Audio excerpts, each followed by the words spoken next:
numbers are classified. I'm sure they're secret, maybe even top secret, and they should not be published. Okay?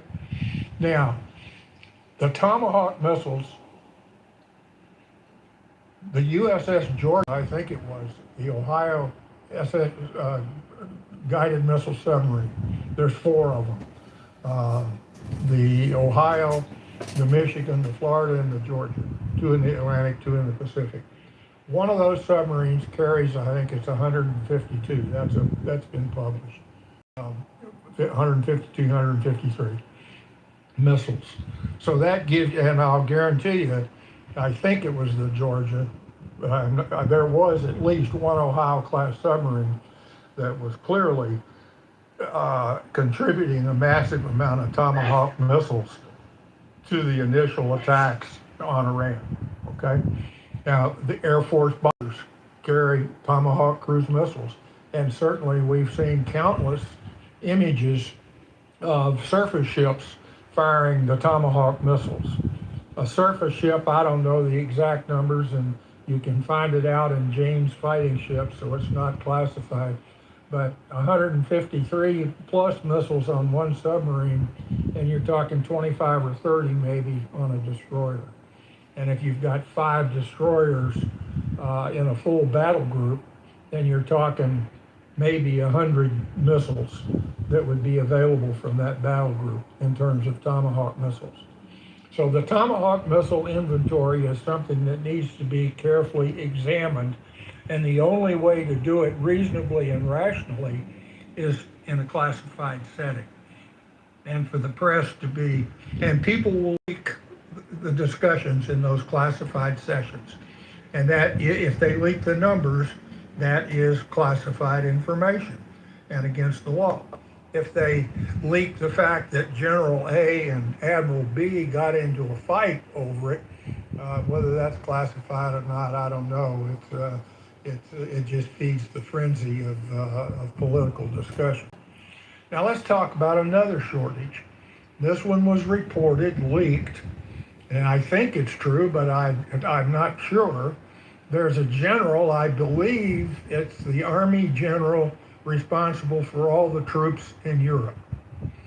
And he has a defense commitment to have long-term protection over defensive missiles in that theater. And the ships need it in order to be able to launch those missiles from either the Atlantic, the Mediterranean, or the Baltic. He got into a tizzy, evidently, because they weren't going to give him a guided missile destroyer that he absolutely felt he had to have. And without a guided missile destroyer, he would not be able to maintain whatever commitment he had made to NATO. And he sent a communication to somewhere within the government bitterly complaining about the fact that he wanted, it was a food fight. It's a food fight between fighting the war in Iran and continuing to protect people in the Atlantic and the Pacific who are not so engaged in that fight. Food fights like that go on all the time. How about between Montgomery and Patton in Operation Market Garden, where Montgomery got all the goodies in order to launch his attack to the north, and took away fuel and ammunition from Patton and slowed him down. That was a hell of a fight that went on during World War II. So those kinds of food fights are to be expected. But is the United States critically short of both offensive and defensive missiles? I don't know, because I don't know the numbers. It would be logical to think that certainly we have to draw down the inventories in the Pacific and the Atlantic in order to keep the numbers up so that we can continue to protect particularly the Gulf states and the U.S. troops. You've got to protect the battle group. You got to have enough defensive missiles to protect 2 carrier battle groups that are out there. You got to have enough defensive missiles to protect Jordan, the Gulf, South, all of those places. And obviously, we're not giving enough to Zelensky because he says he's out. He's completely, that's part of the food fight that's going on. All that is great information to have, but how you make a justified, critical, strategic decision, trying to do so in the general public uh, is pretty ridiculous and pretty laughable. So I think we've got a problem with some ammunition, and Trump says we got enough. We probably have enough 500 and 2,000 pound bombs to blow up Russia. I mean, the conventional bombs. We have enough bombers. We have enough ships. We have enough submarines, and we have enough of the normal normal supply of what the bullets that we've had for years, the quantities of bullets to put into rifles and machine guns and all that other kind, 5-inch artillery shells off of destroyers. We probably have more than that than we need. But in critical areas, yes, I think we probably have a big problem. I've talked way too long, but I've tried to give you. Oh, the other thing, the whole nuclear thing, the nuclear argument is completely separate. It has a different force.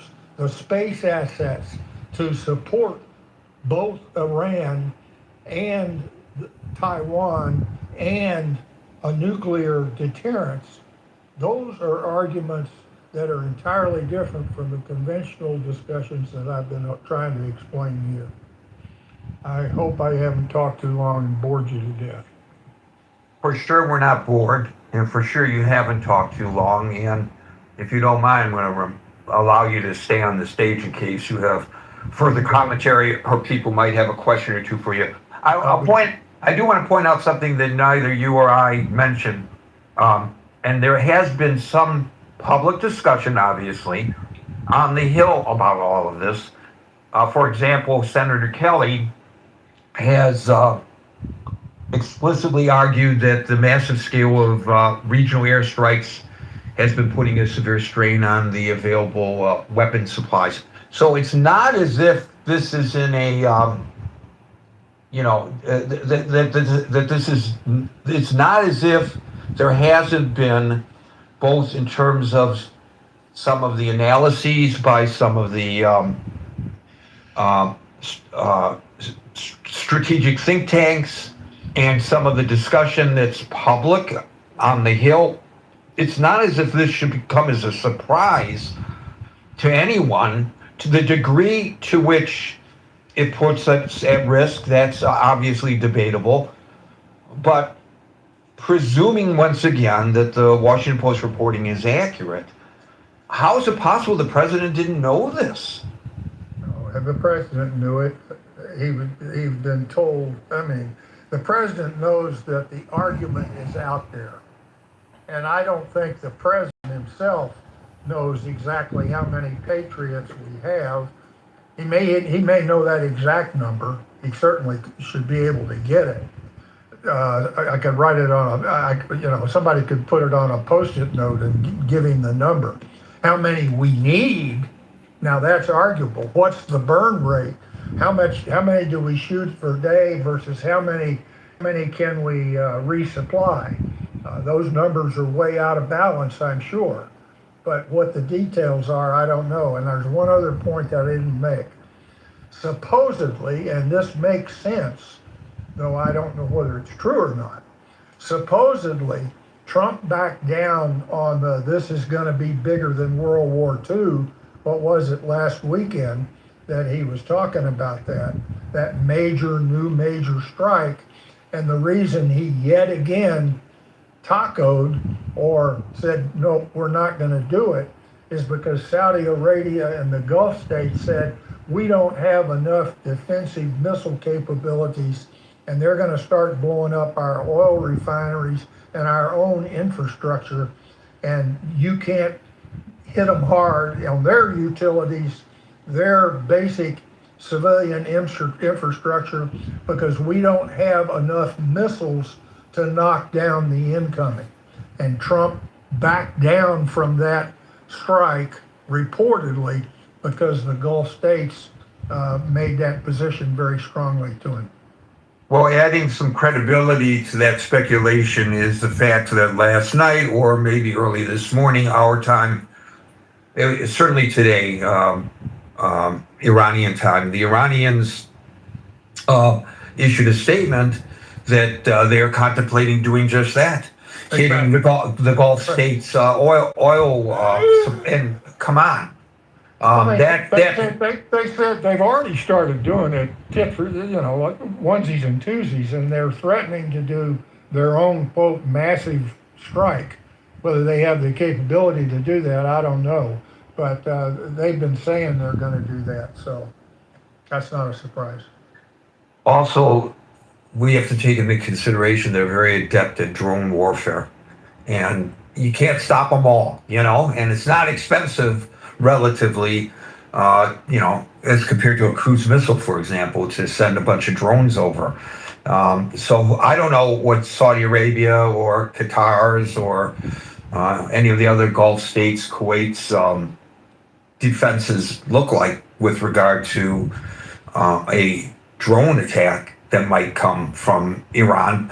But I think it's something that keeps their generals up at night concerned. It keeps CENTCOM himself up at night concerned about it. Can you imagine the political damage if one drone hit the flight deck of one aircraft carrier? I mean, it would be a pinprick. They'd put the fire out in a military minute, and they'd have planes taken off on the flight deck within a couple of hours probably. But can you imagine the politics of a drone from Iran striking a major combatant vessel, a guided missile cruiser or an aircraft carrier in the midst of this war? The politics of that image would be unbelievable. I mean, the USS Cole all over again. There you go.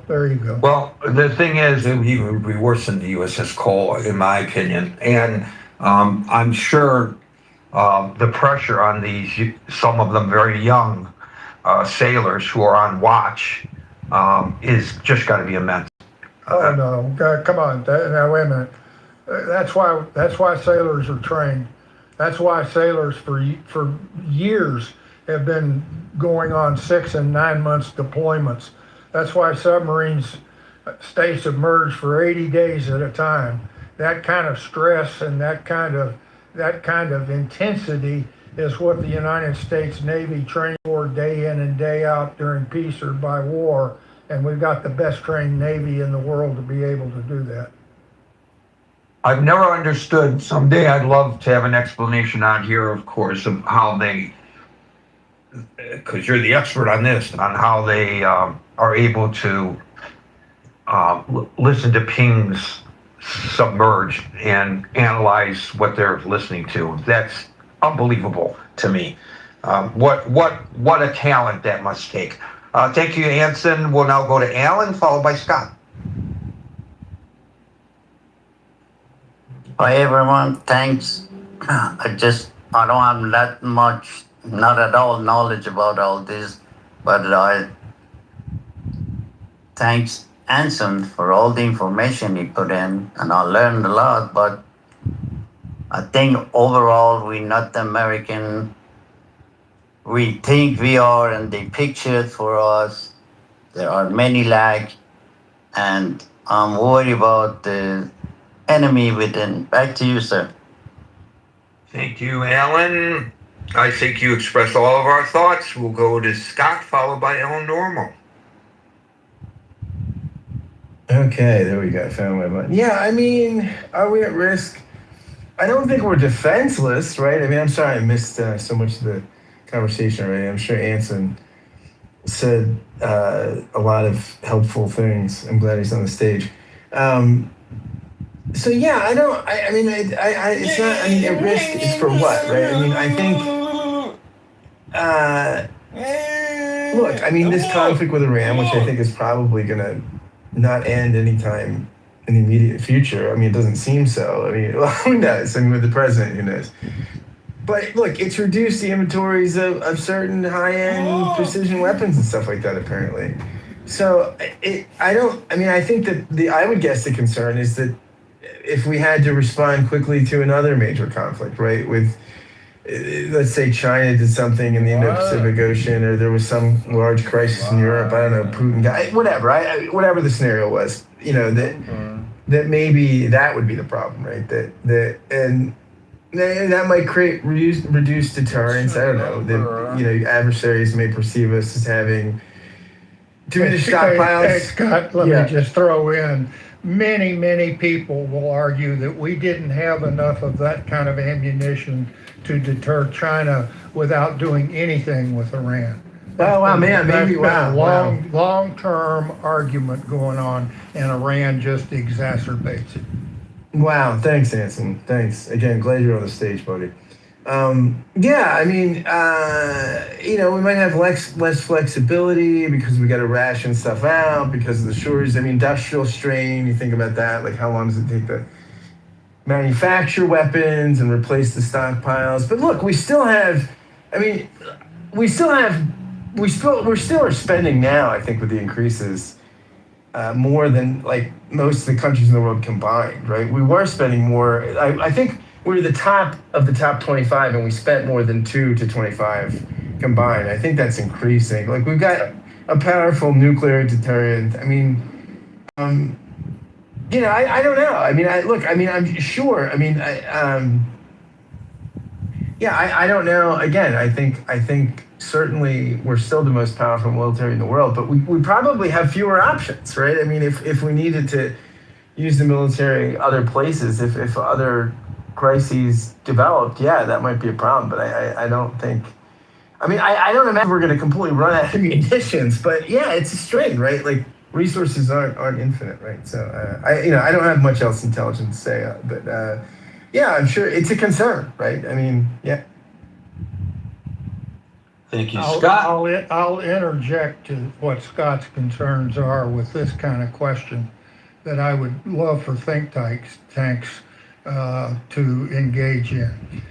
If we only had to conduct a war against Iran and protect the Middle East, only that, China, Russia, Latin America, we didn't have to worry at all about that.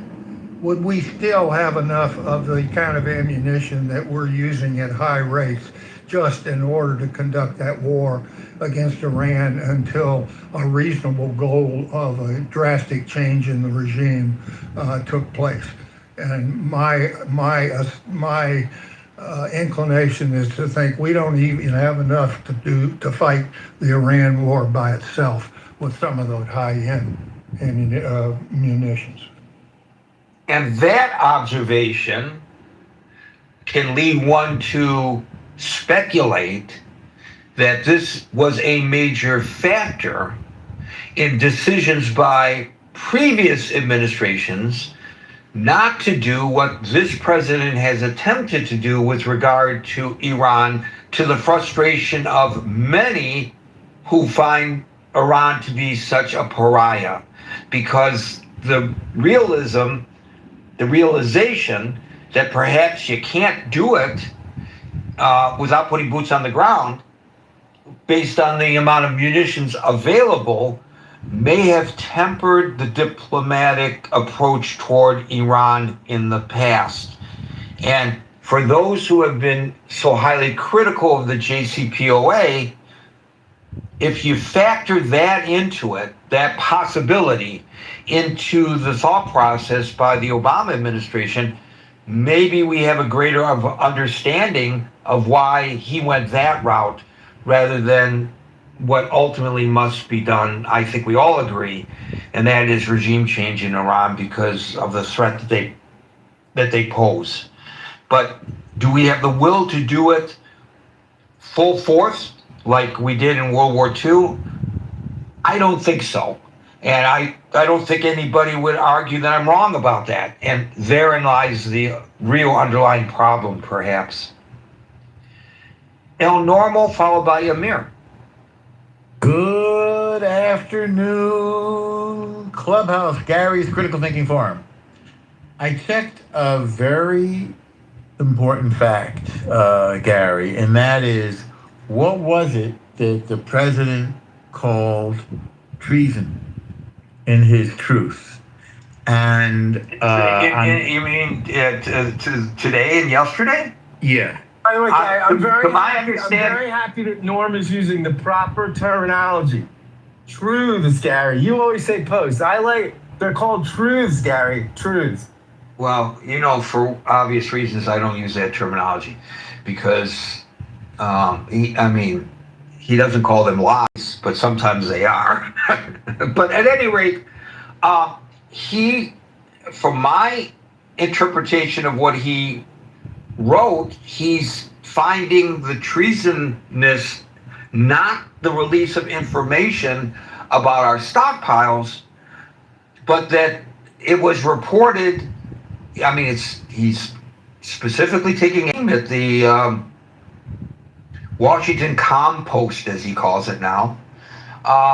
And the story that upset him was that he and Hegseth crossed swords over the issue of weapons, and the reporting was specifically by the Washington Post that the president of Camp David was pissed at Hegseth for not telling him, why am I first hearing about this now, that the munitions are getting to a critically low stage. So I think that's a direct answer to your question. Yeah, and I checked it, and it's incorrect. No offense, Gary. It's incorrect. You're gonna. Yeah. I read the post to the. I don't know if you were here at that point, but I read the post during my opening salvo. All right. I think I understand English. What have I misinterpreted from those posts? So at 12:34 a.m., the U.S. has massive amounts of munitions, especially of certain types. Additionally, large amounts are being manufactured and shipped to the U.S. as needed. Defense companies are building the largest number of plants and factories in our country's history. The, quote, leakers of these treasonous statements are being hunted down. Long-term jail sentences will be sought. So where do you get from that the leakers of the treasonous statements, you're suggesting it has nothing to do with the Washington Post story, and that it has to do with the things that were leaked long before?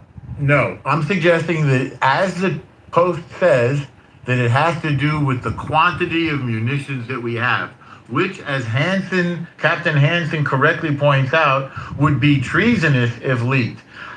My only conclusion is that some people will go to any lengths to make a failure of this president, even jeopardize a war in which we are engaged.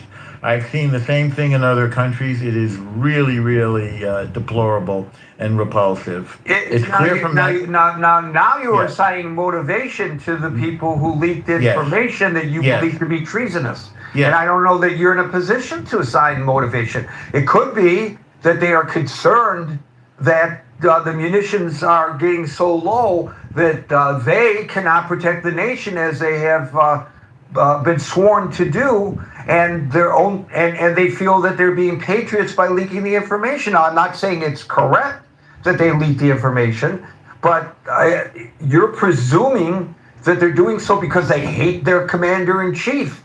Well, we don't know that that's the case, do we? It's not news that people hate the president and hate the war. And it's that's not news, but you are assigning motive to people without, you don't even know who the people are. That's correct. So you have no way of knowing what their motivation is. So we'll divide my response into two. I agree with Captain Anson that it's treasonous to try to release to the enemy the amount of munitions that we have left. It's classified and possibly top secret. So we're all on the same page with that. The second thing is, what is the motivation? Now, that is speculative, no question about it. However, it's consistent with attempts to stop the war and undermine the president and make him into a failure, even at the cost of victory in the war that we are now engaged in. or at least heard it. Let me go on to something else. I think we're on the same page, Gary. It's just I broke it up into two. He doesn't reference the fight. In fact, subsequently, now of course he may be bullpuckying. He said he's fine with Hegseth. Everything is with Hegseth. I'm also seeing. So let's just help people understand your point. Okay. Okay. So prior to this alleged scuffle, verbal, between the president and the defense secretary, I hope I'm not offending anybody by calling him the defense secretary, not the war secretary. But that's the official title, no matter what the president says. So I will go with defense. I'm not trying to make a political statement. I'm just trying to be accurate. Prior to all of this, it is true that the Washington Post and Reuters in particular detailed, as we have discussed here on this stage, just how heavily the 5-month conflict with Iran has drained the Pentagon's top-tier rocket and missile inventories. You're suggesting that the president is arguing, and he didn't say that specifically, but okay, maybe he is, that the reporting that the United States has fired, for example, I'm looking up the figures now. Prior to all of this, it was reported that the United States has fired 1,300 tactical ballistic missiles since February. And that includes virtually all of the Army's initial global stockpiles of Army tactical missile systems and precision strike missiles. As Anson pointed out, it has been previously reported that the Navy has launched more than 850 Tomahawk cruise missiles. And it has previously been reported that the U.S. forces have expended more than 1,000 high-end interceptors, burning through massive chunks of available Patriot and THAAD thermal high-altitude area defense systems in order to protect coalition assets. So let me try to understand your point. You are saying that your interpretation is that the president finds these previous reports treasonous, not the reports themselves, but those who leaked that information to the media to be treasonous. And secondarily, I'm curious, do you agree with the president that this reporting that I just articulated, based on some very quick researching that I just did on the fly, was treasonous? So if you publicly announce our depletion of missiles, that aids the enemy, and I'm agreeing with Captain Anson that it's treasonous. It is classified and shouldn't be leaked. And I can only see that if patriotism was their point, obviously it should be handled privately so as not to jeopardize our defenses, our military. Okay. Let me make Go ahead, James. One quick point. Yeah. I said that leakage of that kind of information is illegal because it is illegally releasing the numbers involved in classified information. I did not say it was treasonous because I'm not a lawyer, and I posited a situation where if it would have been done in World War II, it probably would have resulted in execution due to treason. But I'm not a lawyer, and I cannot make a distinction as to whether it's treasonous or not. But if they're banding around actual numbers and inventories and what we've shot and how fast we make them, those numbers are classified information, and publication or leakage of that information is against the law. And I also find it interesting. I understand your position, and you may be correct, Norm, but the juxtaposition of his latest Truth Social postings on this matter following the reporting of his argument that allegedly occurred at Camp David with Hegseth, and not following the release of this information weeks ago, makes me conclude that the Truth Social postings are less about what was leaked, as you suggest, and more about him being embarrassed by the reporting of the Washington Post, or if not embarrassed, pissed off that the Washington Post is reporting something that didn't occur.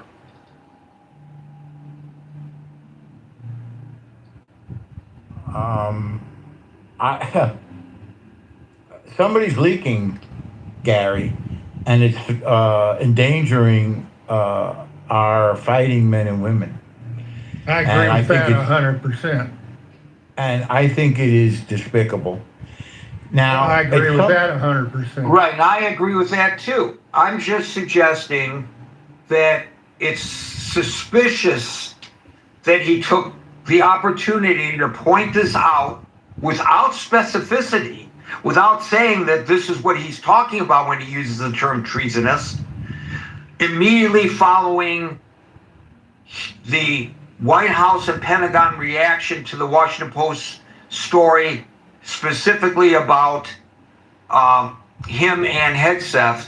And in at least one of these two postings, he specifically calls out the Washington Post. So I guess there are probably people who would agree with you that he's talking about one thing, but I personally come to the conclusion that he's talking about something else. But again, I could be wrong, and when he's questioned in his numerous gaggles, they'll have plenty of opportunity to get clarification on this issue. At minimum, he's referring to both.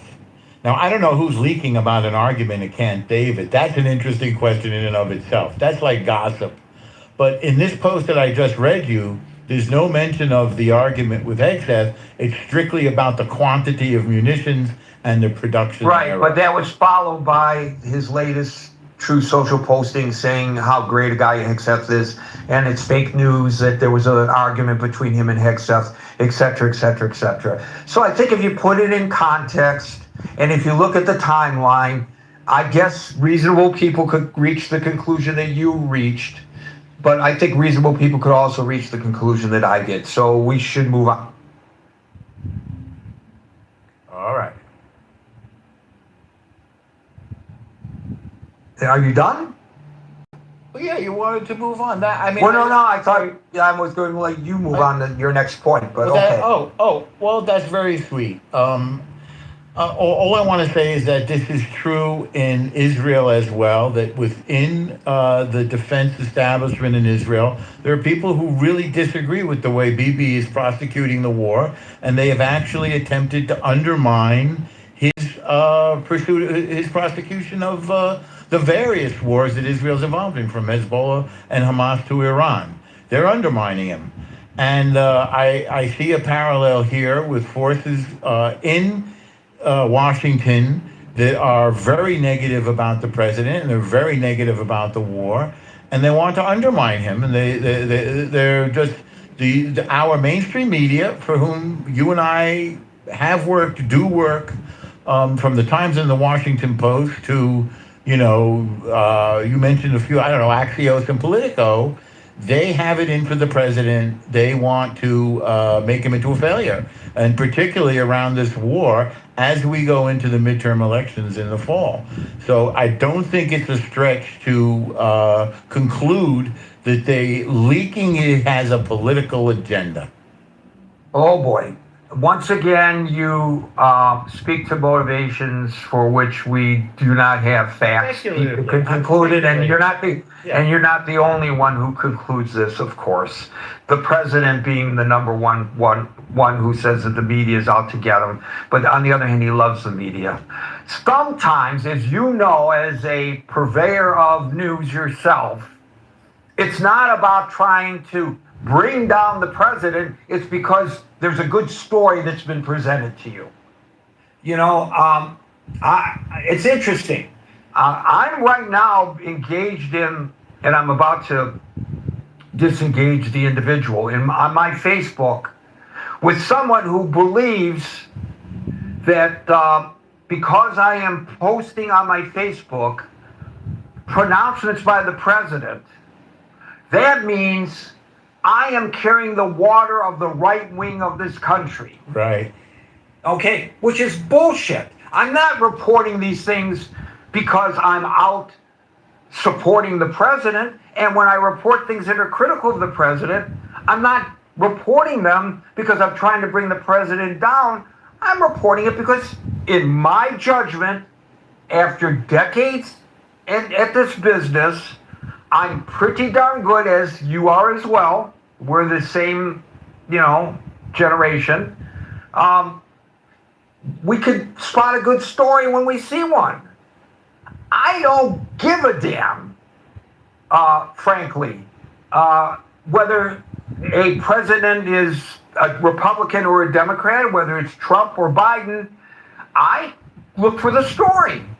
And, you mentioned Axios in particular.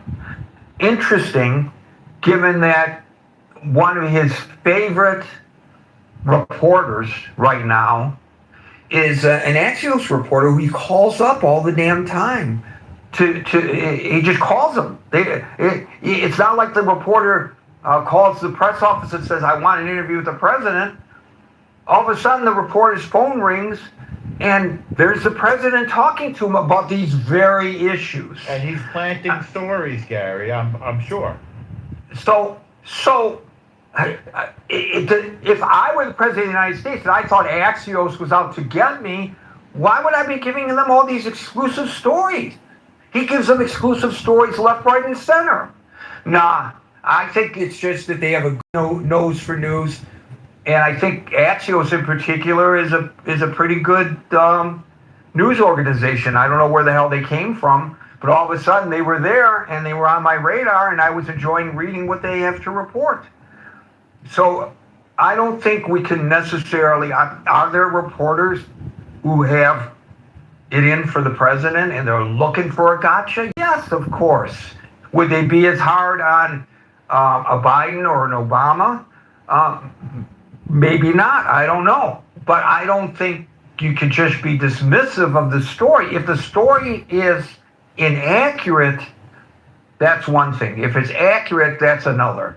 If I guess if I'm an editor and I get a call from 2 high-level individuals or 3, because I want 3 sources at the Pentagon, and they want to meet me in a parking garage. Parking garage in Washington, D.C., and give me information.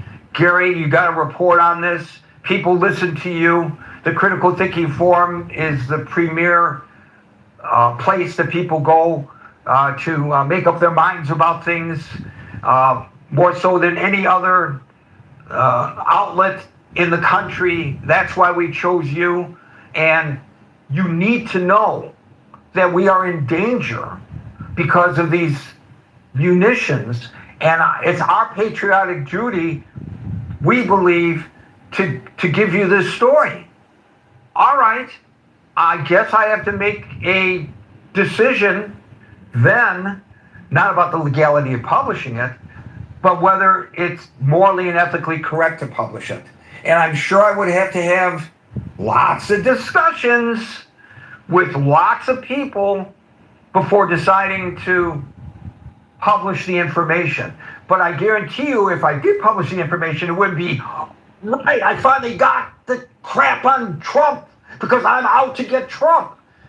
You got to be careful about reaching conclusions, in my opinion, when facts are not in evidence. Fair enough. And believe me, I'm a big fan of Ellsberg, whose leak helped to end the Vietnam War. And I'm a big fan of Mark Felt, who was Deep Throat in the Watergate conspiracy that Bernstein and Woodward reported on. It's a really tough road to navigate. It really is. It's a tough road to navigate for the news sources who struggle about whether or not to go public with the information. And it's a tough road to follow when it comes to the news organizations.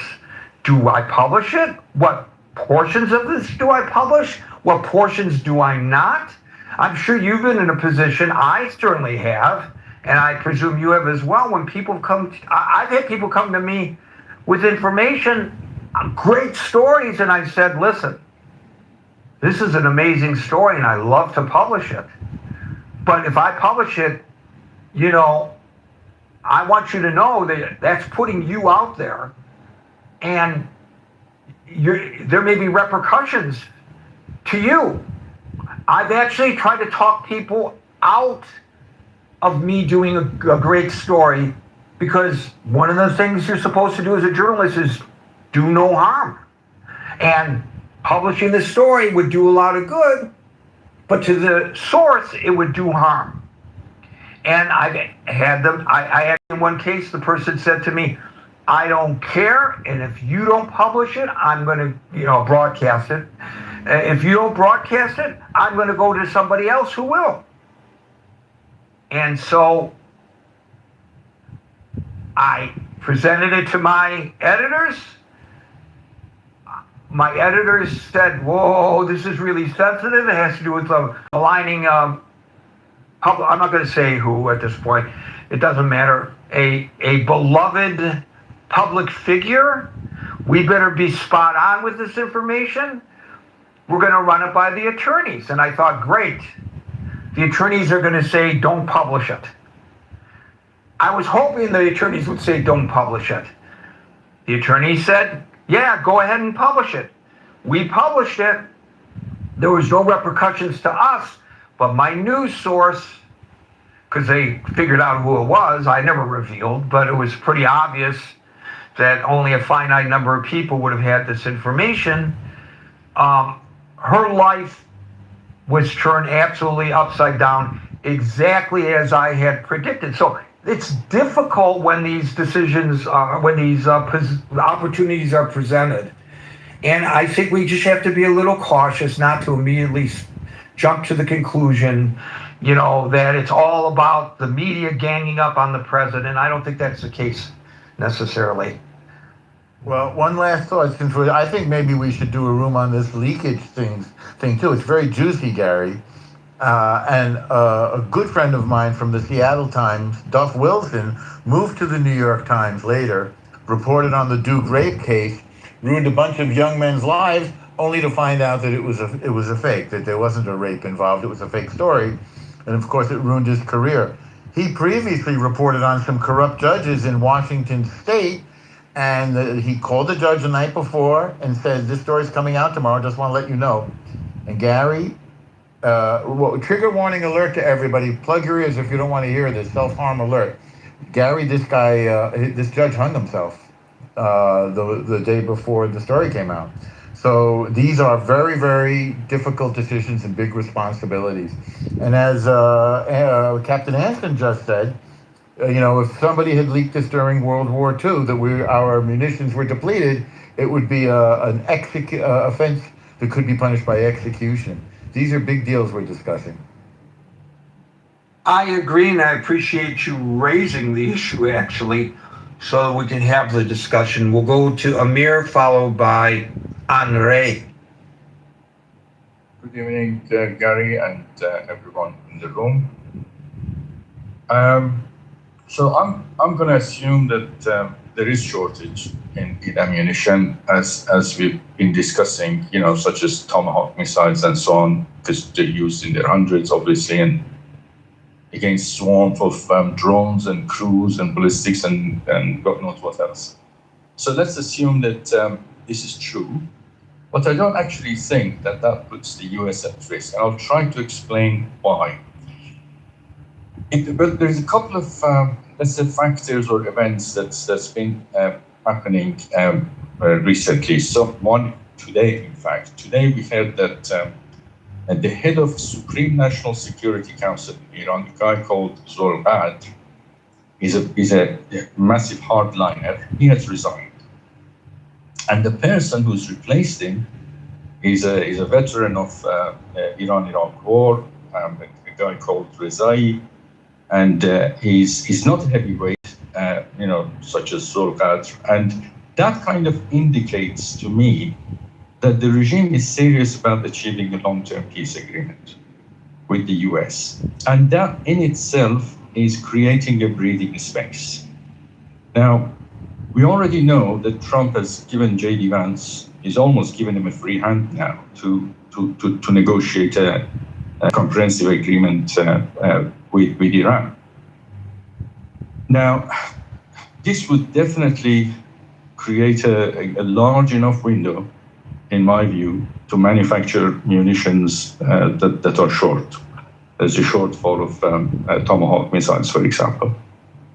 Now, if the US actually, if J.D. Vance manages to achieve the sort of agreement, which includes the nuclear material being extracted from Iran, the enrichment being stopped, and the regime's operations outside Iran is discontinued, if those three very specific things are achieved, then all well is good. It's all well and good, basically. The sanctions can be removed, and the Trump can claim total victory, I think. And I think it would be well deserved too. Now, remember, such a comprehensive agreement cannot possibly be accomplished before the midterm. And this is a very key date that we need to bear in mind for Trump and what could come after the midterm. Now, if you remember, the JCPOA, I think it took years to accomplish, to actually agree with all the details. An agreement that could cover the three items that I mentioned is not likely to finish within a couple of months. That is given. So, what is going to happen? If this is achieved, obviously Trump will claim victory. If it's not achieved, then in this particular time, Trump will have an easy ride between now and then. The oil prices will stabilize, for example. The Strait of Hormuz will be open for the duration, and the ammunitions will be replenished. So those goals are basically, whichever way you look at it, is going to prove to you that US is not at risk, given the trajectory of where we are heading with this. Now, bear with me with this just for a bit longer, because there's other elements in this. The second element is Hamas is already out of the picture. And my guess is that between now and let's say the midterm, Hezbollah will also be contained. If not completely diminished, basically. It can never be completely disseminated, but it can be, in terms of its capabilities, what is happening between Israel and the Lebanese army, I think that's being diminished, basically, within the few months, let's say. Now, the proxies in Iraq are also being hammered by the Iraqi government with the backing of the US. So put all these together, Gary, and there is either going to be a comprehensive deal, which Trump will declare victory, or the midterm will be over and Trump will come back with a vengeance. And I think those are. I hope that makes sense, and I've managed to articulate it in the way that it's in my mind, and it's not too convoluted, basically. So those are my thoughts here. Thank you, Amir, and I thought you were very clear in your presentation. I think I owe it. I want to go back just a second, very briefly, and owe it to the audience to explain a little something about information that makes it into the public domain and whether it's classified or not before we hear it. Because oftentimes it's not. For example, I quoted earlier reporting by several highly respected think tanks. Well, they use open source data, and then they publish general estimates of military readiness. So the specific internal metrics are not part of that equation. If specific internal metrics are leaked to the press, those would be protected under national security laws. So the exact, granular figures that would tell us how many specific weapons have been fired in combat, that precise count that I referred to earlier, what did I say, 1,300 ballistic missiles and 850 Tomahawks? I think that's what I said. Along with the remaining numbers left in active military stockpiles, those exact logs are under strict operational security, as both Norm and Anson accurately pointed out, so that our adversaries do not know when we're approaching some kind of a weapons bottleneck. But public estimates are another thing. So I mentioned the Center for Strategic and International Studies specifically. They had long ago published unclassified baseline estimates regarding the stockpiles. They are obviously not internal. It's not like some general picked up the phone and leaked specifics. They are external projections. Where do they get this from? Well, it's public record, our defense budget allocations. It's public record what the Pentagon has purchased. And there's, we see the timelines of what is occurring in Iran.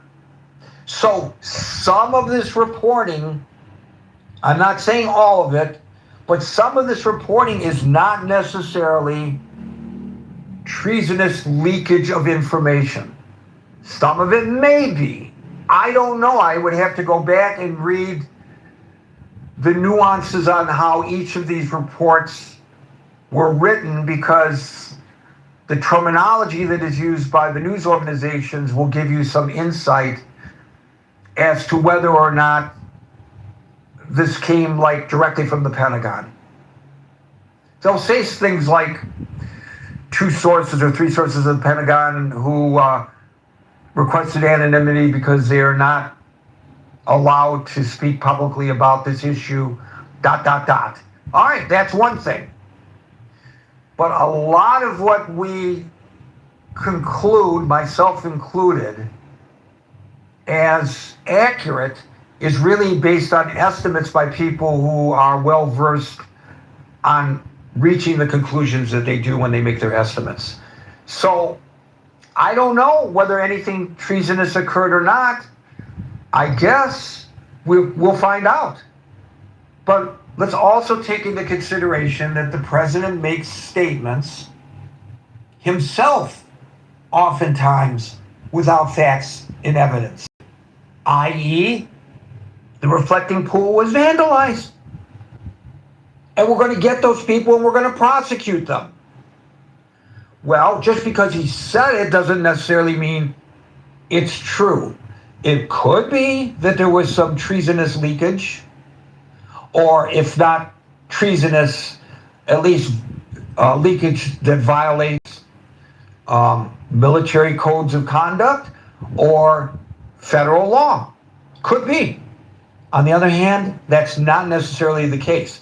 And I just present that to try to explain to the audience that it's nuanced. It's not necessarily something that we can reach conclusions about, at least not at this moment. Thank you, Amir. We'll go to Henry, followed by Agent. Hello, everybody. Thank you. You got ahead of me there, because one of the points I wanted to make was the very one you just made.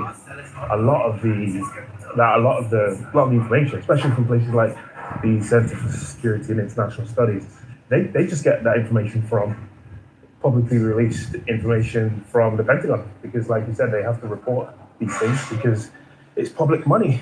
It's your taxpayer money that goes into buying all of these things. So a lot of these things just come from legally obligated publications. So I think as far as those go, obviously it can't be treason to read public reports, can it? But the other points I wanted to make was this kind of depletion. For me, I'm just, as a layman, and especially a layman from, as you can probably tell by my voice, from abroad, it makes me think, what are the military planners doing? What kind of planning are they doing? Because, so for example, the Patriot missiles, they're estimated to have been reduced by 60%. I think that 60% takes into consideration last year as well, the whole 12-day war thing. I don't think that's just from this February. But regardless, it doesn't matter. 60% reduction. Now, I'm there thinking, okay, well, sure, that can't be a good thing, right? By anybody's estimations. I'm sure you don't have to be an expert or even somebody at all sort of with expertise in military matters to think 60% of a highly effective interceptor defense missile gone in one brief or two brief conflicts with the same adversary makes me think, okay, somebody didn't plan this right. And then you've got to wonder, well, surely the people who should be able to plan this kind of thing are the people who have those military planner job titles, right? So that makes me really sort of just step back and think, wow, this sounds like a monumental cock-up. And then the other thought I had linked to that, and it's linked to that, is the money aspect. And one of the somebody who was on stage before, I'm not sure, I wasn't looking at my phone, so I can't remember the name of the person who spoke. He mentioned about how the US military budget is so much bigger than the sort of next number of countries. And it's always been this thing over the past few years, like the military budget. Henry, you're thinking of Anson. Yeah, I thought it was me, but Oh, yeah, no, I think it was you. It was, yeah. It used to be the figure that I heard was that like we're number one in the top 25, but then we spend more than 2 through 25. But now I think we're approaching spending more than the rest of the world. well, I mean, the number I always heard was 10. And I remember looking at one of these pie charts a couple of years ago, and it kind of listed the next sort of 10 or 11 countries after. I mean, I'm sure this thing can fluctuate. So at one point it might have been 25, then it goes to 10, and then it was the top 30. Because you know, once you get farther down that list, you're talking about places that are spending the equivalent of maybe $1 billion or even a few hundred million a year, right? And that's what a tenth of an aircraft carrier. So you know, yeah, I guess it could be that, right? At some points, but the point is well made that the budget not this big expansionary budget that they're pushing through now. I don't know if that's been approved or not yet, but the budget as was is more than, you know, X number of countries, many combined. Most of those also being allied countries, right? Because in that top 10, the only two that are quote unquote adversaries would be Russia and China. Everybody else is ostensibly ally, right? And so I'm thinking again, you can hear it from my accent. I am from somewhere else. My taxes do not go into this. But I'm thinking, if my taxes were going into this every year, $800 billion, and now it's going to be $1.5 trillion, and these munitions can be so depleted so quickly. I mean, I'm just thinking, what the hell is the money being spent on, right? And I know these things are expensive. I know the Tomahawks are like $2 million a piece, and they make like 100 a year, and they probably sign multi-year contracts. Then you've got your $12 billion aircraft carriers, etc., etc., etc. Yeah, I get it. Things are expensive, but at the same time, I'd be thinking, shit, $800 billion every single year of my taxpayer money is going to this, and to be left bare like this, I'd be pissed. I'd be pissed. I mean, it's not really. So off the top of whatever initial number, you have to think about $250 billion, and that's the VA budget. So if it's $880 billion, then it's really $250 billion off the top of that, gets you at like 500 or 600, and then 500 or 600 go for paying for force structure, salaries, research and development, rearm, refit, for a U.S. fleet of 386 surface vessels. Just over Marshall, I get it. a land master's over the size of about $1 million, something like that. Yeah, no, I mean, I get it. Shit's expensive. I get it. I'm just thinking sort of from a purely sort of layman taxpayer's perspective. I just wonder how many other people have that sort of first initial gut reactions, like, how is this possible? But obviously, I get it. You know, the numbers are what they are. I forgot right? to ask you a Assuming no very fraud. pertinent. I forgot to ask you a very pertinent question. You being a Britain all, will you take the empire back? We've had our fun. It was great. Pax Americana. We're going out on top. You know, why don't the British just, you know, Churchill gave it to us. Why can't we just give it back? Make America Great Britain again. I mean, it could be. You might have a point there, right? But I guess the last thing I wanted to say was it's more of a question, and it's back to what Anson was saying before. And again, it's to do with the sort of, again, it's linked to the money thing. And Anson, you were mentioning before that, like, a peer-to-peer. America, basically, from what I understood from what you were saying, and correct me if I'm wrong, you're basically saying that America couldn't fight a peer-to-peer war based on their current resources. And peer-to-peer, I guess that would be one of China or Russia, right? And then but then Russia spend, I can't remember, the last I checked, it was like, I know since Ukraine it's changed because Russia's economy has essentially almost become a war economy. But even before Ukraine, I think Russia was spending, I think it was like $100 and something billion equivalent on their military every year. And China, I guess, is probably a lot more, but even still, you know, it's probably like 300 billion or whatever. Probably, I think it was like half of what the USA's was.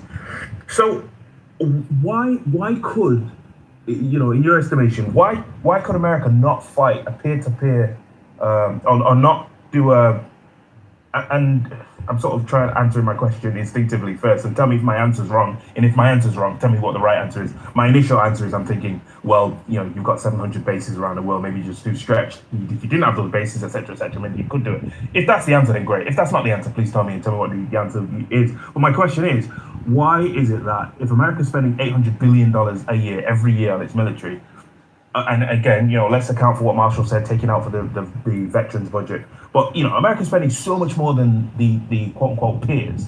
Why is it that they wouldn't be able to fight a peer-to-peer war? So Right, the person who made that point is not here any longer. Oh, is he gone? Okay, no problem. That's all right. No sweat. Thank you, Henry. We'll go to Agent followed by Righty. I got it. I got to my mic here. Thank you for having me, Gary. I think I've made a similar point maybe in the past week or so that in a lot of ways, the whole purpose of the U.S., one of the main things is war and empire. You know, I think they do it better than anybody, and they exercise the ability to go to war, you know, more than anyone. I think it's still the case. The U.S. spends more on military than the rest of the world combined, and you're talking about 5% of the world population. For sure, a lot of the money is spent inefficiently, but I would presume that that's the case in most countries. You know, I think this whole thing of depleted stockpiles could be true, but my gut, you know, naive sense of it is if it's an issue, it's something that can easily be worked around. You know, there's many ways to blow things up. To the point about to your point. With what industrial? To your point, it could be that the stockpiles are not as depleted as is being reported, but there are those who have interests in seeing the industrial military complex even expand further, who may be sounding an alarm in order to ingratiate themselves with somebody. I don't know if that's the case. I'm not alleging it, but I you know, that's possible too. Yeah, I think that's a pretty good instinct around it. You know, when Trump came into office, I think the first time he was like, oh, remember he would use I think he used the term about two different things. He said the cupboards were bare, you know, like Obama left us, you know, with nothing, both about weapons and then later about PPE when you know, even though it's 3 whole years after Obama left office, it was like, oh, the cupboards were bare and they just left us with a binder, a plan for the pandemic rather than actual readiness. And it's like, bro, you had 3 years in office prior to like figure that out. But anyway, it's not really worth debating facts with someone like Trump. He's a con artist. He's doing a confidence game, a persuasion game on everybody. And yes, he does. Right. So you're actually expanding my thought to another realm. I know we are all into conspiracy theories lately, and maybe for good reason, because a lot of this stuff turns out to be true. But maybe the president's behind these leaks. Maybe maybe the government is purposely sending out misinformation. I'm not exactly sure I would understand the logic behind it, but who knows? I don't know. I mean, this is a president who, as a private citizen, would call into radio talk shows to talk about, you know, to pretend he was somebody else and talk about how great Donald Trump is. So yeah, who knows what's going on? He would call up the magazine, the tabloids, to make sure and like talk about his extramarital affairs and things like that to make sure that they would write about them. Right, because he likes being. I've known people in my business. I've known a lot of people in my business. You know, I knew a politician who once said to me, "I don't care what they write about me as long as they print my name, spell my name right." Right. You know, because it kept his name out in front of the voters. Because it was all about recognition, not about the content of the article. So who knows? Exactly. He's been telling us who he is for over 40, 50 years here, Gary. So it's like, you got to believe him at some point, and you got to think it's not like he's playing a different game now than he ever did. Right. But I have to admonish you and me the way I admonished Norm with this caveat. We don't know what we're talking about. Yeah, that's fair. But I think the whole point of the cupboards were bare. It's always why does he say that? He's not someone to ever reveal weakness without a real purpose. So the purpose always was, I need Congress to sign off on, trillions of dollars or at least hundreds of billions in whatever I want them to fund next. So I'll strategically reveal weakness and say that it's their fault if they then don't do what I want, right? So I have to think that's the game that's being played. I think this whole, exactly, like, should never trust any leaks out of the White House. I mean, your first instinct should be that the president himself, ordered the leak. Well, I remember when then Vice President Cheney was scheduled to be on the 3 or 4 Sunday morning television talk shows on the circuit, and in the Sunday New York Times, the story was leaked, and I can't even remember what the story was. But the story was published, and it quoted an unnamed high administration source. And then he was called into, he was asked the same question, of course, about the story that just coincidentally appeared on the day that he was to appear on the television talk shows. And he said, "Come on, on matters of national security, I can neither confirm nor deny the information." Well, that's like almost confirming it. And so we got through that weekend, And it wasn't until, I don't know how long later, more than a year later, it came out that the high administration official who leaked the information, to which Cheney declined to comment on based on national security concerns, was Dick Cheney. Yeah, exactly. That's how the game is played. That's exactly how the game is played. It's not unique to Trump. This is how the game is played, and it's like playing three-card Monte or David Copperfield making the Statue of Liberty disappear before our very eyes. Politicians, many of them are flim-flam artists, and we are the audience. The difference is when we see David Copperfield do it, we go, oh, wow, yay, and we applaud. When we see Donald Trump do it, we start screaming and hollering at each other. Exactly. I think I wanted to say also to the thing about, oh, why can't we have a peer like war or something? I think we certainly can. Peer to peer. I mean, that's not normally the context in which I'm used to that term, but a peer to peer war. The United States could not fight a war with China. Oh, in the Eastern Pacific, expect to win, have ships knocked out, and expect those ships to be rebuilt in 6 months.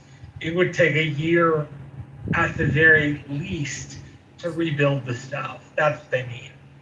When was the last time we had a peer-to-peer war? When was the last time? World War II.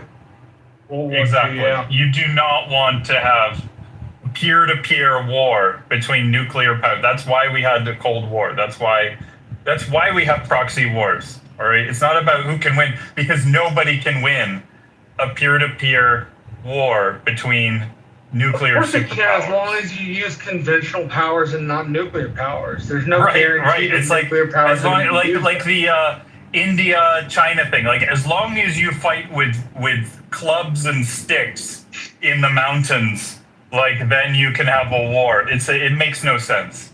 I mean, it's absurd. I just don't think there are as many people who want to press the nuclear button as you think so.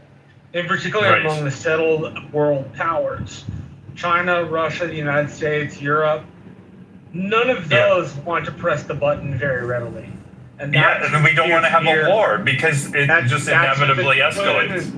That's who the peer-to-peer conflict would be with. Exactly. Nobody wants it. Nobody wins. It's just like that movie. Anson's point is not that we can't keep up a nuclear war. It's that we don't have the defense industrial base or the people to fight that kind of conflict, nor do we have the public support for 5-year conflict on war footing would require. Right. It's an absurd, line of reasoning, I think. I will say about the Iran thing, I think we're being, even on the daily basis, these announcements, it sounds really sloppy for sure. Again, he's usually not talking to us. So I think with these things, when he's talking about war or things, he's talking more to the people he's negotiating with. So when he makes his public statements, but look, we haven't blown up the power plants. We've only blown up a few bridges so far. I think more as a symbolic, like this is how it's going to keep going if you want to keep playing. But the real thing is we're being incredibly restrained. Like, to actually open Hormuz properly, I was looking into it. There's millions of people within, let's say, I think it's a 10-kilometer distance from the strait and stuff. It's just like so many people are.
standard that we had before, yes. But in our minds, or the average person mind who's never even been on a military base before, they would think shortage and like, oh, run out of ammunition anytime soon, which is not true. But if open source intelligence is saying this, and the President of the United States got into a fight with the Defense Secretary over this very issue, why would you think we have enough munitions? Because they're trying to make aware of, they're trying to create awareness, bring along the people, inform the people about even with, I think you're talking about what happened when Trump was in office. And what they're trying to do is involve the people more and more and more into what's going on behind the scenes. That's always been make America great again. It's not just So you're in the camp, righty, of believing that this is all nonsense that's being released, and that in reality there is no shortage. I think that there is not as much as there was before, specifically, but I don't think it's. When was before? Before Trump? Well, let's go back to the last war. As compared to when we were mass producing it in-house, there's a shortage to there, yes, but to the amount of quantity. But once we started trying to make treaties with other nuclear powers, I mean, other things came into fact than just nuclear missiles. It was other factors. Oh, you got to take away, you got to decommission these amount of tanks. You got to have this, so because we were the ones bringing to the table, we had to also, be a part of it. We couldn't just demand it without them saying what they wanted from us also too, to even it out a little bit. You don't believe that this war in Iran is quickly depleting certain munitions? No. I think that we haven't even, we did do stuff, we did use, but we haven't been the majority in that war that has been doing most of the damage. It's always been Israel. No, that's not true. That's actually not true. No, it's not true. It's actually been the United States more so than Israel. It's not our fight, bro. It's not our fight. That you can make that argument if you want, but that's not the discussion of the room. The discussion of the room is, are the munitions being depleted? And you may be right that they're not, but for sure the United States has depleted far more munitions than has Israel. Okay, Isaiah, followed by Smurf. So, somewhat of what the guy was speaking about earlier, righty. I would say that readily available, as in they can be shipped off and immediately used, they're already calibrated or can be recalibrated. Those munitions, I would say, are probably, I would say, is a shortage. Readily available munitions, as in things that can just be launched. You don't have to prepare them. But as for the stockpile itself, that's where I'm a lot more skeptical on, because if that would be the case, I would assume the signs would be way too glaring for anyone to hide. It doesn't matter who puts in the effort. I think that would be way too obvious to anyone, and there would be a lot more signs to point to that. But I think readily available munitions, as in they can be used immediately and there's not really much need to be done besides calibration, I think that is in shortage. And that does put the United States, I guess, at a slower response time if something else does happen. But I don't believe we are running out of ammo, and if everyone bums rush America, we're going to be cooked. I don't think that's what's going on. There'd be way too many signs to show that's happening. But in all fairness, that's not what Anson said. Anson said you couldn't fight a near-peer competitor with the depleted munitions stock that we have. In particular, if it's China, because you have to forward deploy across 6,000 miles. And you can't get across 6,000 miles in a matter of a couple of days. It's just not like, unless you're in a plane, it's just not possible. Yeah, but So- but we're not specifically talking about Anson's observations, as important as they were. No, I know, but I'm noting Anson's observation specifically because not only did he think the stockpiles were short, he thought in his practical experience that it meant it would be hard to fight a near-peer competitor. And I think that's a very important observation. Right, but I don't think Isaac was referring just to near-peer competitors. He's referring to the overall question of whether there's really a stockpile shortage. So I guess my question to Isaac would be a little different, and that would be then why would there be these reports that stockpiles are low? I think that I'm not military. I'm not going to claim I am, but I was raised in a military state. So there's. He was raised in a military If I state. remember the correct classification, there is general stockpile, like what's kept in actual storage, what's actually stockpiled, more or less never touched, just documented, made. Then there's readily available, as in this can be taken right now, put on a plane, put on a ship, used, no issue. I think the available, as in what is immediately ready for use, is short. That's what I think a lot. Right. of I heard you say that, but I'm just curious how you reconcile your observations with the report. Because if we were short on all of them, as in we actually were just losing missiles, losing everything to the Right, way you they're think there would selling be greater indication of it, but the question I have is, then where is this reporting coming from? Are they just making it up out of thin air, in your opinion? I think a lot of them might be misunderstanding what they're reading or what they're getting reports on. That's what I think it could be. Now, could there be a greater problem, as in we're actually low and it's just being hidden? That is a possibility, but more confirming evidence would actually be needed to state that. I'm not saying that's out of the question. It's just at the moment, it looks like it just publicly, if I were to go look up things, it would seem more usable munitions are at a shortage rather than across the entire nation our actual stockpiles.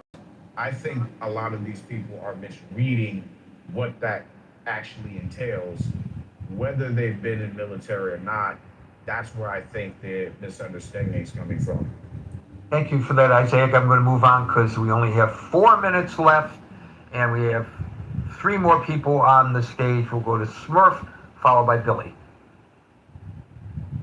There is no shortage of munitions, and since you're short on time, that's all I have to say. Thank you. Okay, Smurf, but you don't want to quantify that? Guess not. We'll go to Billy, followed by Norm. So what's a threat is not the United States, but Taiwan. Since we don't have the weapons, how do we defend Taiwan? China wants it. Now is a great time for them to take it. I think that even if we didn't have a perceived shortage of weapons, that would be a concern, to be honest with you, because we're so involved in this Iran conflict. It would be a good time. I think personally, the reason it's not happening is because of the trading partnership between the United States and China. Both nations benefit greatly from that partnership, and China does not want to upset that apple cart. I suspect that's the reason why they've been so constrained, because I think China could take Taiwan almost as quickly as the United States claims to have taken Venezuela, and might very well take Cuba. El Normo, you get the last word.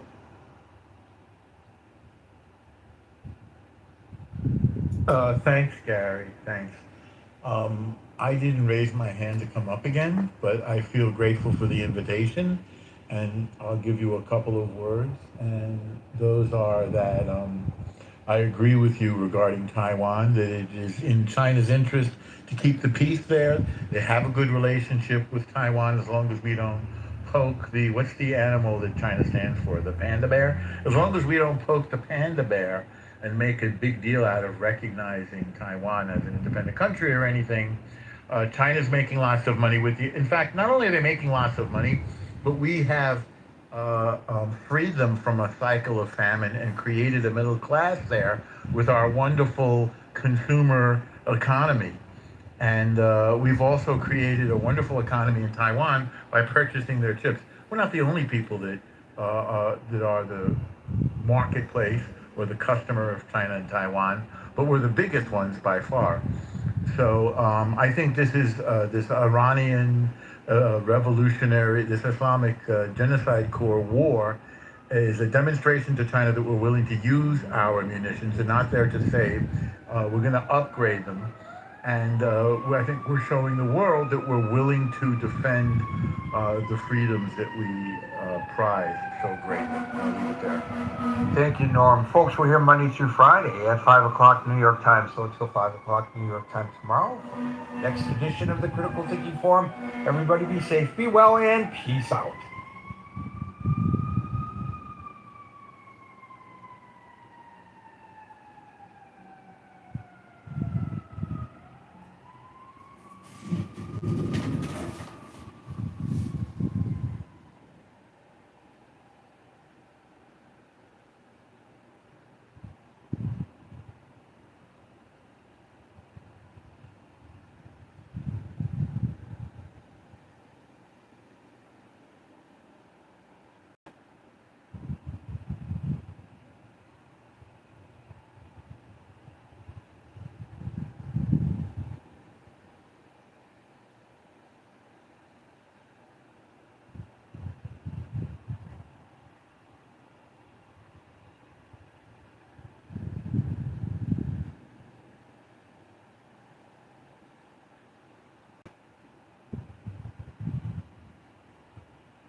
Tao Te Ching can be translated as the Book of the Imminence of the Way, or the Book of the Way and of How It Manifests Itself in the World, or simply the Book of the Way. Since it is already well known by its Chinese title, I have let that stand. About Lao Tzu, its author, there's practically nothing to be said. He may have been an older contemporary of Confucius, 551 to 479 BCE, and may have held the position of archive keeper in one of the petty kingdoms of the time. But all the information that has come down to us is highly suspect. Even the meaning of his name is uncertain. The most likely interpretations, the old master, or more picturesquely, the old boy. Like an Iroquois woodsman, he left no traces. All he left us is his book, the classic manual on the art of living, written in a style of gem-like lucidity, radiant with humor and grace, and large-heartedness and deep wisdom, one of the wonders of the world. People usually think of Lao Tzu as a hermit, a dropout from society, dwelling serenely in some mountain hut, unvisited except perhaps by the occasional traveler arriving from a 60s joke to ask, "What is the meaning of life?" But it's clear from his teachings that he deeply cared about society, if society means the welfare of one's fellow human beings. His book is, among other things, a treatise on the art of government, whether of a country or of a child.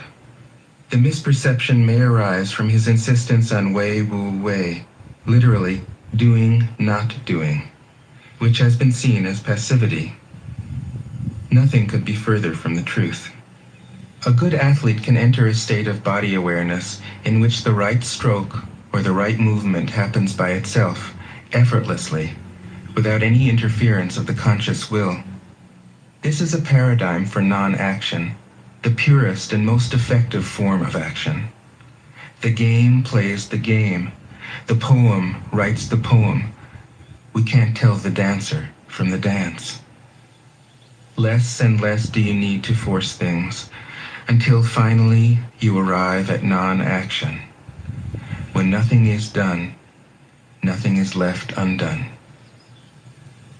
Nothing is done because the doer has wholeheartedly vanished into the deed. The fuel has been completely transformed into flame. This nothing is in fact everything.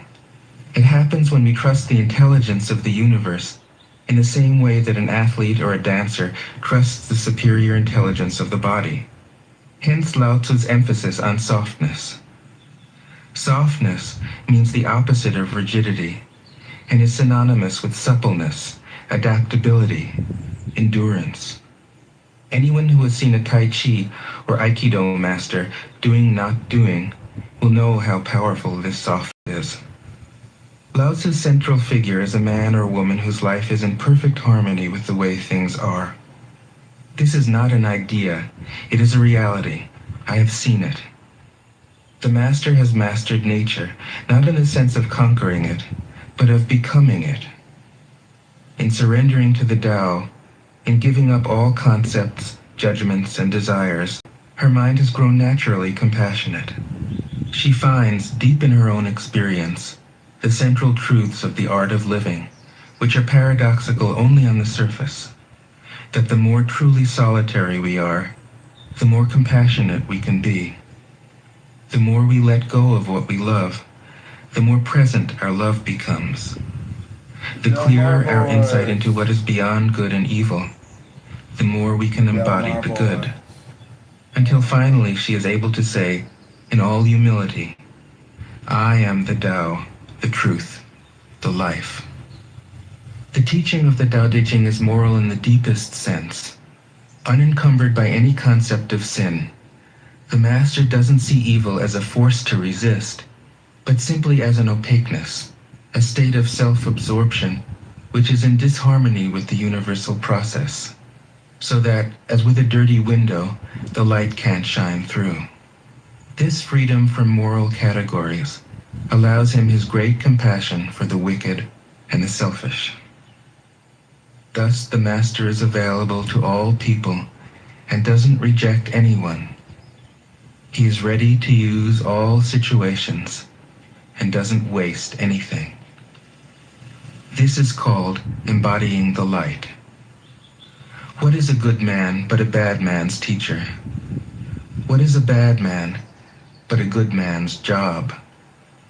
If you don't understand this, you will get lost, however intelligent you are. It is the great secret. The listener will notice that in the many passages where Lao Tzu describes the master, I've used the pronoun she at least as often as he. The Chinese language doesn't make this kind of distinction. In English, we have to choose. But since we are all potentially the master, since the master is, essentially, us, I felt it would be untrue to present a male archetype, as other versions have ironically done. Ironically, because of all the great world religions, the teaching of Lao Tzu is by far the most female. Of course, you should feel free throughout the recording to substitute he for she, or vice versa. As to method, I worked from Paul Karas's literal version, which provides English equivalents, often very quaint ones, alongside each of the Chinese ideograms. I also consulted dozens of translations into English, German, and French.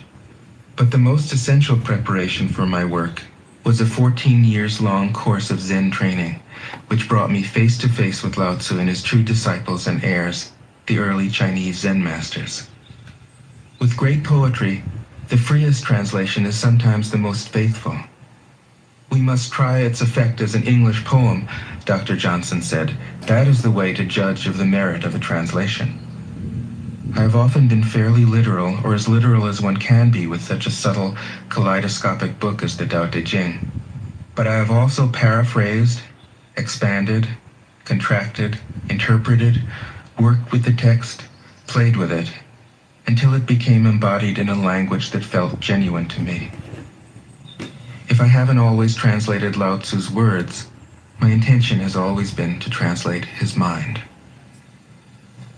Describing the indescribable, teaching the unteachable, pointing the way to the way. What does Lao Tzu think he is doing here? It can't be done. No way. Hence, Po Chu-yi, poet and stand-up comedian, wrote, "He who talks doesn't know, he who knows doesn't talk." That is what Lao Tzu told us in a book of 5,000 words. If he was the one who knew, how could he have been such a blabbermouth? That's the problem with spiritual teachers.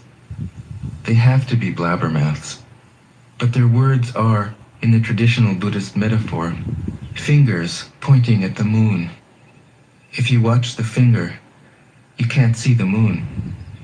How meticulous the great masters had to be. A monk asked Matsu, "Why do you teach mind is Buddha?" Matsu said, "To stop a baby from crying." The monk said, "When the crying has stopped, what then?" Matsu said, "Then I teach, not mind, not Buddha." The monk said, "How about someone who isn't attached to either?" Matsu said, "I would tell him, not beings." The monk said, "And what if you met a man unattached to all things? What would you tell him?" Matsu said, "I would just let him experience the great Tao." In fact, the truth is right before our eyes, right under our noses. So simple that every child understands it. And yet, as Bankei said, the farther you enter into it, the deeper it is. Where is the way to the way? What a question. Still, for complicated minds, drastic measures are needed. Lao Tzu's book was written as a response, out of grandmotherly kindness. According to the oldest biography, Lao Tzu lived for a long time in the country of Chu, but seeing its decline, he departed. When he reached the frontier, the guard said, "Since you are going away, sir, could you write a book to teach me the art of living?" Thereupon, Lao Tzu wrote his book about the Tao and departed. This is legend, but it is an accurate description of the way in which true teaching happens. He who knows doesn't talk, but words are no hindrance for him. He uses them as he would use gardening tools. When someone asks, he answers.